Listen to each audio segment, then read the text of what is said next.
അങ്ങനെ അഞ്ചാം പാതിരയ്ക്ക് ശേഷം നീണ്ട ഒരു 5 കൊല്ല ഗ്യാപ്പിന് ശേഷം കുഞ്ചാക്കോ ബോബൻ നമ്മുടെ സ്വന്തം ചാക്കോച്ചന്റെ ഒരു വേറെ ലെവൽ എന്ന് എനിക്ക് തോന്നിയ ഒരു ത്രില്ലർ ജോണർ പടം ഇറങ്ങിയിരിക്കുകയാണ്. Officer on duty, directed by Jithu Ashraf. മച്ചാൻ ഏതൊക്കെ പടം ഇതിനു മുമ്പ് ചെയ്തിട്ടുണ്ടെന്ന് പോലും എനിക്ക് അറിഞ്ഞുകൂടാ. കിടിലം. എനിക്ക് ശരിക്കും തോന്നിയിട്ട് പറയാനുണ്ട്, അല്ലാതെ പുറംപൂശലിനായിട്ടൊന്നും പറയുന്നതല്ല, എനിക്ക് ഉള്ളിൽ നിന്ന് തോന്നിയിട്ട് പറയാനാണ്. കിടിലൻ ഡയറക്ടോറിയൽ, പ്രൊഡ്യൂസ്ഡ് ബൈ നമ്മുടെ സ്വന്തം മാർട്ടിൻ പ്രക്കാട്ട്. ചാർലി പോലത്തെ കിടിലൻ പടമൊക്കെ സംവിധാനം ചെയ്ത മച്ചാൻ. ഇരട്ട എന്ന് പറഞ്ഞ സിനിമ പ്രൊഡ്യൂസ് ചെയ്ത ആള്. അങ്ങനെ പല രീതിയിൽ നമുക്ക് പുള്ളീനെ വ്യാഖ്യാനിക്കാം. സിബി ചാവറ എന്ന് പറഞ്ഞ പുള്ളിക്കാരനാണ് പ്രൊഡ്യൂസ് ചെയ്തിരിക്കുന്നത്. രഞ്ജിത്ത് നായർ എന്ന് പറഞ്ഞ ആളുണ്ട്. ഷാഹി കബീർ എന്ന് പറഞ്ഞ ആളാണ് എഴുതിയിരിക്കുന്നത്. കിടിലൻ റൈറ്റിംഗ്. ഒറ്റ ഒരു സെക്കൻഡ് പോലും എനിക്ക് പേഴ്സണലി ഈ പടം ബോറടിച്ചില്ല. 100% ഗ്രിപ്പിംഗ് ആയിട്ടുള്ള ഒരു എന്റർടൈനർ ത്രില്ലർ പടമായിട്ടാണ് എനിക്ക് തോന്നിയത്. Music by our own Jakes Bejoy. കിടിലം മ്യൂസിക്. അത് തുടക്കത്തിലൊരു മ്യൂസിക്കിന്റെ ഒരു സംഭവമുണ്ട്, അത് പൊളിയായിരുന്നു. പിന്നീട് ഇടയ്ക്ക് വെച്ച് ഒരു റാപ്പ് പോലത്തെ ഒരു സാധനം വരുന്നുണ്ട്, അതും കിടിലമാണ്. അത് പാടിയത് നമ്മുടെ ന്യൂജൻ മച്ചന്മാരൊക്കെ തന്നെയാണ്. അതെല്ലാം അടിപൊളിയായിരുന്നു. Cinematography by Robby Varghese Raj. ഇങ്ങനത്തെ ഒരു സിനിമയ്ക്ക് വേണ്ട സാധനങ്ങളെല്ലാം മച്ചാൻ ചെയ്തിട്ടുണ്ട്. പിന്നെ 2 ഫൈറ്റ് സീക്വൻസ് ഉണ്ട്, അത് കിടിലിനായിട്ട് സ്റ്റണ്ട് കൊറിയോഗ്രാഫി ആണെങ്കിലും സിനിമാറ്റോഗ്രാഫി വൈസ് ആണെങ്കിലും അടിപൊളിയായിട്ട് ചെയ്തിട്ടുണ്ട്.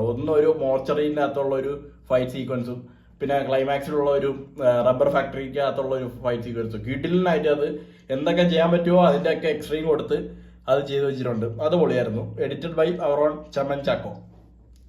ഇന്നാൾ കണ്ട മറ്റേ റൊമാൻസ് ഉൾപ്പെടെയുള്ള സകല പടങ്ങളും എഡിറ്റ് ചെയ്ത പുള്ളി. ഇനി വമ്പൻ താരനിരയാണ് ഈ പടത്തിൽ വന്നിരിക്കുന്നത്. കുഞ്ചാക്കോ ബോബൻ, പുള്ളിന്റെ ക്യാരക്ടർ എന്തുവാടേത്. തുടക്കത്തിൽ പുള്ളി വന്നൊരു സംഭവം കാണിക്കും, അവിടെ നമുക്ക് മനസ്സിലാവും പുള്ളി അത്ര അറഗന്റ് ആണ്, അത്ര വയലന്റ് ആണ്. പുള്ളിക്ക് മറ്റേ ഈഗോന്റെ പ്രശ്നങ്ങളുണ്ട്, ഫാമിലിന്റെ കുറെ പ്രശ്നങ്ങളുണ്ട്. പുള്ളി ചെറിയ രീതിയിലൊരു സൈക്കോ ആണ് എന്നൊക്കെ. സൈക്കോ എന്നല്ല, ഒരു മനസ്സിന്റെ താളം തെറ്റിയിരിക്കുന്ന ഒരു പോലീസുകാരൻ. പ്രീവിയസ് ഇൻസിഡൻസ് ഒക്കെ കാരണം ആ ഒരു രീതിയിലുള്ള ഒരു കഥാപാത്രം. പ്രിയാമണി അടിപൊളി. പുള്ളിക്കാരിന്റെ കഥാപാത്രമാണെങ്കിലും വളരെ ചെറുതായിട്ടുള്ള സംഭവങ്ങളൊക്കെ പുള്ളിക്കാരിക്ക് ചെയ്യാവുള്ളൂ. കിടിലം. ജഗദീഷ് ഏട്ടൻ ത്രൂ ഔട്ട് പടത്തിലുള്ള ക്യാരക്ടറാണ് ജഗദീഷ് ഏട്ടൻ. ജഗദീഷ് ഏട്ടൻ ഇപ്പോൾ കൈവെക്കുന്ന എല്ലാം പൊന്നാണ്. മാർക്കോയിലായാലും നമ്മുടെ മറ്റേ ഇതില് കിഷ്കിണ്ട കാണ്ഡത്തിലാണെങ്കിലും വാഴയിലാണെങ്കിലും അങ്ങനെ സകല ഈ ഇടയിലെടുത്ത എല്ലാ പടങ്ങളിലും പുള്ളിന്റെ പെർഫോമൻസ് അന്യായം തന്നെയാണ്. വിശാഖ് നായർ, ഇത് എടുത്ത് പറയണം. കാരണം ഇങ്ങേര് അത്രത്തോളം അണ്ടർറേറ്റഡ് ആയിട്ടുള്ള ഒരു ആക്ടറാണെന്ന് ഞാൻ പറയും. കാരണം ആനന്ദത്തിൽ കുപ്പി എന്ന് പറഞ്ഞൊരു കഥാപാത്രം കണ്ടപ്പോഴോ, ചങ്സില് അതുപോലത്തെ ഒരു കോമഡി കഥാപാത്രം, അങ്ങനത്തെ ഒരു ജൈജാന്റിക് റോള് കണ്ടപ്പോഴോ നമ്മൾ ആരും വിചാരിക്കുന്നില്ല ഇങ്ങേര് ഇതുപോലത്തെ ഒരു ഡാർക്ക് തീം അത്ര ക്രൂവലൊക്കെ ആയിട്ട് ഇങ്ങേർക്ക് ഇങ്ങനെയൊക്കെ പറ്റും എന്നുള്ളത്. കാരണം ഇതിനു മുമ്പ് പുള്ളിന്റെ 2 കിടിൽ അഭിനയം കാഴ്ചവെച്ച പടങ്ങളുണ്ടായിരുന്നു. ഒന്ന് എക്സിറ്റ് എന്ന് പറഞ്ഞ സിനിമ, അത് അധികം ആരും കണ്ടിട്ടില്ല, തിയേറ്ററിൽ പോലും അധികം ആരും കണ്ടിട്ടില്ല. ഭയങ്കര റോയും ഭയങ്കര വയലന്റ് ഒക്കെ ആയിട്ടുള്ള ഒരു സിനിമ. ഫുട്ടേജ് എന്ന് പറഞ്ഞ സിനിമ ഭയങ്കര എന്താ പറയുക, എക്സ്പെരിമെന്റലായിട്ട് ഭയങ്കര എക്സെപ്ഷണൽ ആയിട്ടുള്ള ഒരു സിനിമയായിരുന്നു. ഇതുവരെ ആരും കാണാത്ത രീതിയിലുള്ള ഒരു ഹോളിവുഡ് ടച്ചൊക്കെ കൊടുത്തിട്ടുള്ള ഒരു സിനിമ, അതും അധികം ആരും കണ്ടിട്ടില്ല. പിന്നെ റംസാൻ, നമ്മുടെ ഡാൻസർ റംസാൻ പടത്തിലുണ്ട്. പുള്ളി കുറച്ച് റോൾസ് ഒക്കെ ഉണ്ട്. ഒരു എന്താ പറയുക, ഡ്രഗ് പെഡ്ലർ ആയിട്ടാണ് മച്ചാൻ. യവന്മാരെല്ലാവരും, വിശാഖ് നായരായാലും റംസാൻ മുഹമ്മദ് ആയാലും ഇവരെല്ലാവരും ഡ്രഗ് പെഡ്ലേഴ്സ് ആയിട്ടാണ് വന്നിരിക്കുന്നത്. കുറച്ച് പെണ്ണുങ്ങളും ആ ഒരു സെറ്റ് ഉണ്ട്. ഒരുത്തൻ തമിഴ്, ഒരുത്തൻ തെലുങ്കൻ, അങ്ങനത്തെ ഒരു സെറ്റ്. അവരെല്ലാവരും അങ്ങനെ ആ ഒരു റേഞ്ചിൽ നിൽക്കുന്ന മച്ചാന്മാരായാലും ഒരു ബാംഗ്ലൂർ ഡ്രഗ് മാഫിയായിട്ട് അവന്മാരെ അങ്ങ് അഴിഞ്ഞാടായിരുന്നു പടത്തിൽ.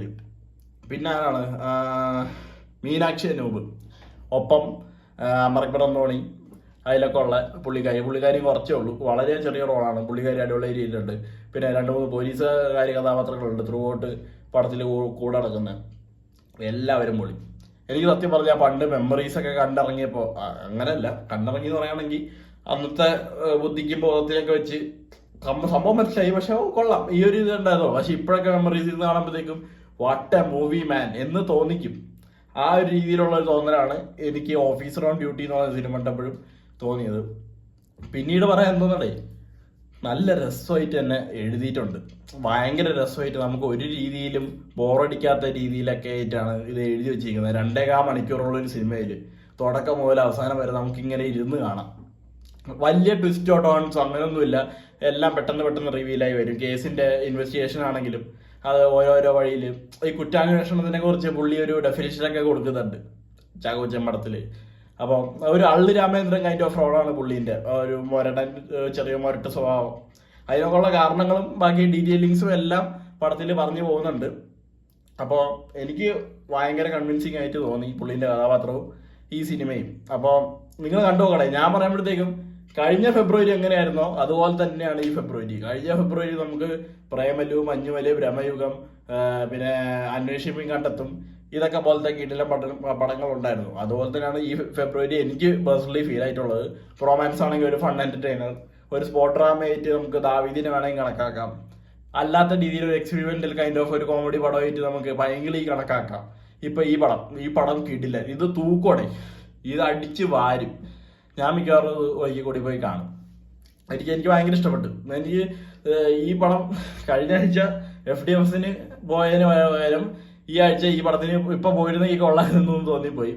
ഓഡിയൻസ് അതിന് അത്രത്തോളം വൈബായിരുന്നു.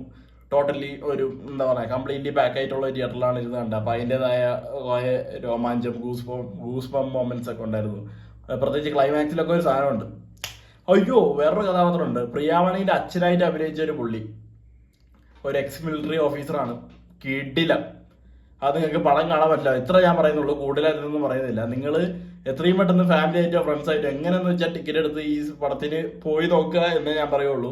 അല്ലാതെ എൻ്റെ ഒപ്പീനിയൻ ആയിരിക്കില്ല നിങ്ങളുടെ ഒപ്പീനിയൻ. എല്ലാവർക്കും വ്യത്യസ്തമായിട്ടുള്ള ഒപ്പീനിയൻസ് ആയിരിക്കും ഉണ്ടാവുന്നത്. അതാണ്. അപ്പം കണ്ടു നോക്കണേ, അല്ലാതെ കൂടുതൽ പറയില്ല. ചാക്കോച്ചൻ പൊളിച്ചു. ആ 5-ാം വാരയ്ക്ക് ശേഷം ഇടയ്ക്ക് ഒരു 1-ാം കേസോട് എന്ന് പറഞ്ഞ സിനിമ ഉണ്ടായിരുന്നെങ്കിൽ പോലും പിന്നെ അങ്ങോട്ട് ശോകമായിരുന്നു. ഗിർ എന്ന് പറഞ്ഞ പടമാണെങ്കിൽ എനിക്ക് ഒട്ടും മറക്കായില്ല. ബൊഗൈൻ വില്ലയാണെങ്കിലും കഞ്ഞിയായിരുന്നു എന്ന് തന്നെ പറഞ്ഞത്. കഞ്ഞി എന്ന് പറയുന്നത് കഞ്ഞിക്കൊക്കെ എന്ത് വിലയാണ് ഇപ്പോൾ.